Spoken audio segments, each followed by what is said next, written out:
ఈ జూలో నేను అన్ని జంతువుల్ని చూసా, కానీ ఒంటె, గుడ్లగూబ, పిచ్చుక, చిలుక, పంది, జీబ్రా, గుర్రం ఇవి కనిపించలేదు. ఇక్కడ నేను అడిగేది ఏంటంటే ఎందుకు పెట్టలేదు అని. పెట్టలేదా లేదా నేను చూడలేదా ఏమంటారు?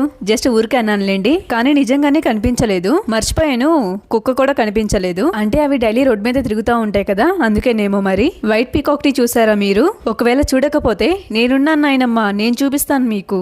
ఇంద్ర మూవీ డైలాగ్ గుర్తొచ్చిందా? ఏదో సడన్ గా గుర్తొచ్చింది. గుర్తొచ్చినప్పుడు అలా వాడేసుకుంటూ ఉండాలి. ఇదిగోండి వైట్ పీకాక్, నాట్యం చేయమ్మా అని నేను అక్కడ ఉన్నంతసేపు అడుగుతూనే ఉన్నా, కానీ అది మాత్రం చేయలేదు. మేబీ వర్షం రావాలేమో నాట్యం చేయాలంటే, కానీ మాత్రం నాట్యం చేస్తే భలేగా ఉంటది. చూడ్డానికైనా అదృష్టం ఉండాలి మరి. అబ్బో పించం అయితే నడుస్తుంది, తెల్లగా ఉంది కదా, మాసిపోతుంది అనుకుందేమో. ఇవి కూడా వైట్ పీకాక్సే కదా, నెట్ ఎందుకు అడ్డుగా పెట్టారంటారు? ఒకదాన్ని ఒకటి అలానే చూస్తూ ఉన్నాయి. పాపం లవర్స్ ఏమో. మీరు ఈ వీడియోను లాస్ట్ వరకు చూసారంటే మీకు ఈ వీడియో నచ్చే ఉంటది. ఇక లేట్ చేయకుండా ఛానల్ను సబ్స్క్రైబ్ చేసేయండి. బాయ్.